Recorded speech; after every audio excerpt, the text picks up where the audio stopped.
एक छोटे से गांव नीम गांव में वीर और उसके पिताजी रहते थे। वीर बहुत भोला भाला और मासूम लड़का था। उसका दिमाग थोड़ा धीमा चलता था,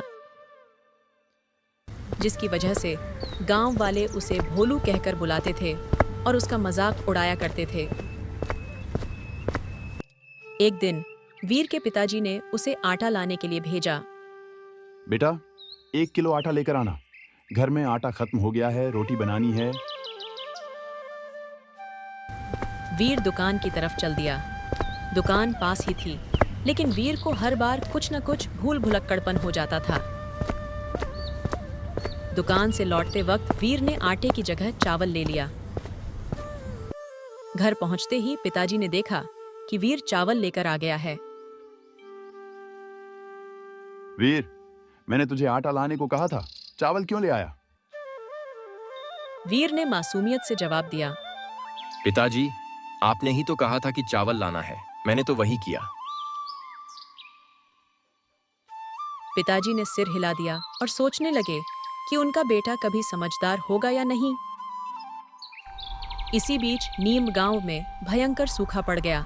बारिश नहीं हुई, कुएं सूख गए और गांव वाले पानी के लिए तरसने लगे।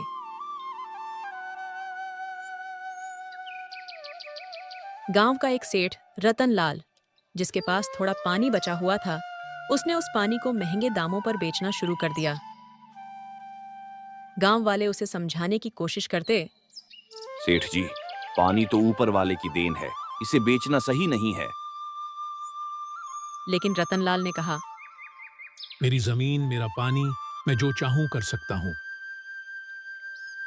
वीर और उसके पिताजी की हालत भी खराब होती जा रही थी। पिताजी की तबीयत पानी की कमी की वजह से बिगड़ने लगी। वीर ने पिताजी से कहा, पिताजी, मैं कुछ करके रहूंगा, आपको पानी दिलाऊंगा।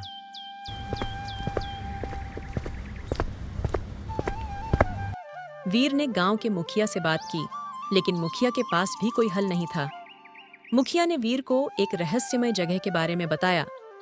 वीर, अगर पानी की तलाश है तो मरुस्थल के रेगिस्तान में एक जादुई तालाब है। वहां एक जादूगरनी रहती है, लेकिन वहां जाना खतरनाक है। जो भी गया वापस नहीं आया। वीर ने फैसला कर लिया कि वह मरुस्थल जाएगा।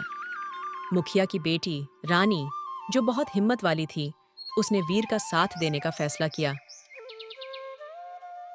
दोनों ने एक साथ रेगिस्तान की ओर यात्रा शुरू की।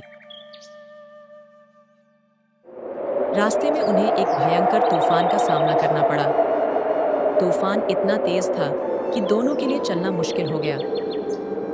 रानी ने कहा, वीर, मैं और नहीं चल सकती, हमें वापस जाना चाहिए। नहीं रानी, हमें अपने गांव के लिए कुछ करना होगा, हमें आगे बढ़ना होगा।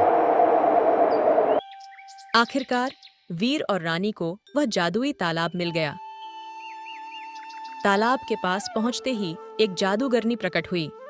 उसने वीर से कहा, अगर तुझे पानी चाहिए तो अपनी जान देनी होगी। वीर ने बिना सोचे समझे अपनी जान देने का फैसला कर लिया।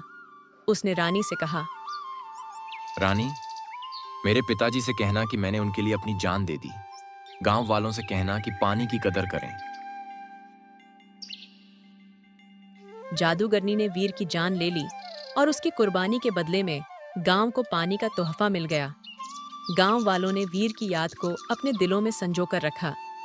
उन्होंने प्रण किया कि अब पानी की एक बूंद भी बर्बाद नहीं करेंगे। वीर का बलिदान हमेशा के लिए नीम गांव के लोगों के दिलों में जिंदा रहा।